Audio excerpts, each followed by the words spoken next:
Il-Ministru għall-Enerġija u l-Konservazzjoni tal-Ilma Konrad Mizzi qal li waħda mill-ewwel deċiżjonijiet li ħabb bħala Ministru kienet dik li l-Ministeru tiegħu jibda jikkoordina l-policies dwar l-enerġija u l-ilma xogħol li qabel kienet tagħmlu l-Awtorità Maltija Riżorsi.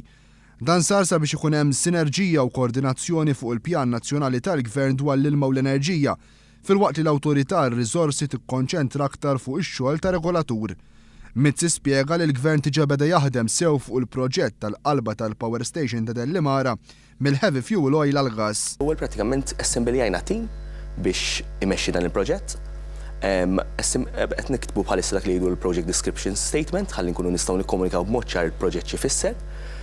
Bilna with a tentative timeline as well ta' meta se joħroġ l-expression of interest fis-suq u dan se jkun fir-4 ġimgħa ta' April. Ġifieri qed naħdmu fuq id-dokumenti bħalissa.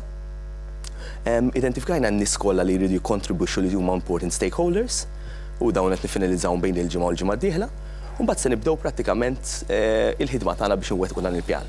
Qal ukoll li s'issa kien hemm interess kbir mis-settur privat rigward dan il-proġett.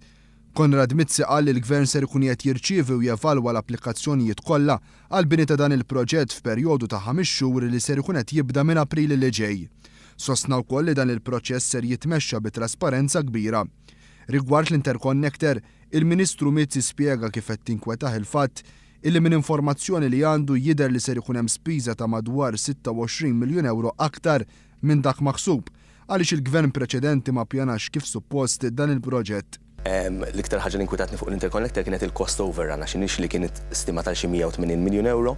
Jidher li l-istima ta' kemm se jintefaq fuq l-interconnector huwa ta' 26 miljun iktar milli kien ippjanat. Għadna ma ħabbartix fil-faddinja l-ewwel darba li tinsemmiha hawnhekk. Huma raġunijiet? Prattikament l-estimation ta' dak iż-żmien, ovvjament kien hemm ċertu bidliet fir-rotot, kien hemm ċertu affarijiet li ma ħasbux fihom fil-pjan u dawn tellaw fil-kost qed inħares lejhom fid-dettall bħalissa. Il-Ministru Konrad Mizzi qal li bħalissa l-Gvern għaddej b'konsultazzjoni dwar ir-rati ta' xiri tal-enerġija mill-interconnector, arranġamenti li kienu għadhom ma sarux mill-Gvern preċedenti.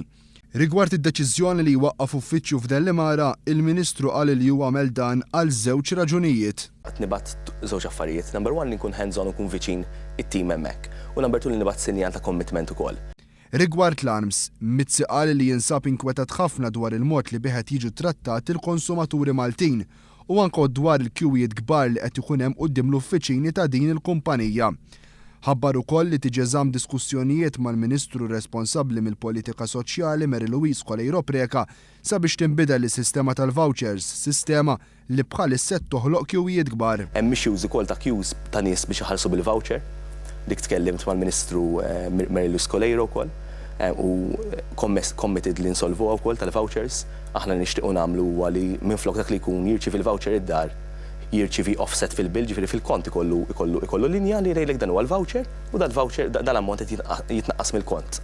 U prattikament tkun awtomatika. Tkellem ukoll fuq il-pjanijiet li hemm bżonn sabiex dawk li m'għandhomx mezzi sabiex iħallsu l-kontijiet tad-dawl u l-ilma jingħataw għajnuna u sostenn mill-Gvern. Naslu f'punt, tkellimt ma' Mary Louise Colejro wkoll irridu niddiskutuha fid-dettall li ikun hemm budget fis-social policy li caterja għal biex ngħidlek għal can't pay biex jgħinhom mod temporanju li forsi imbaxxu xejn l-interessi li qed jiġu ċarġjati.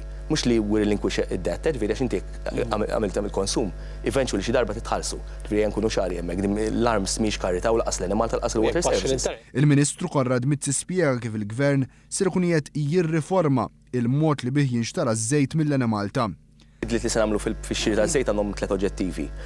Trasparenza bla dubju xejn li jkun hemm il-kontrolli, proteġu kemm il-poplu kemm in-nies li qegħdin fuq il-bord nkun ċar ħafna li Malta tixtri l-aħjar prezz possibbli u number 3 li jkollna biżżejjed bids, dik hija issue kbira peress li daw il-kumpaniji dejjem kienu jirbħu l-bids sena wara sena. Ħafna ftit kumpaniji bidjaw din hija issue li qed niffaċċjaw bħalissa. Rigward il-protest ġudizzjarju rreġistrat mill-kumpanija Total, il-Ministru Mizzi qal li sakemm tintemm l-investigazzjoni lat Total u lanqas l-aġenti tagħhom mhux ser jitħallew jipparteċipaw fil-proċess tas-sejħiet għall-offerti dwar ix-xiri taż-żejt mill-Enemalta.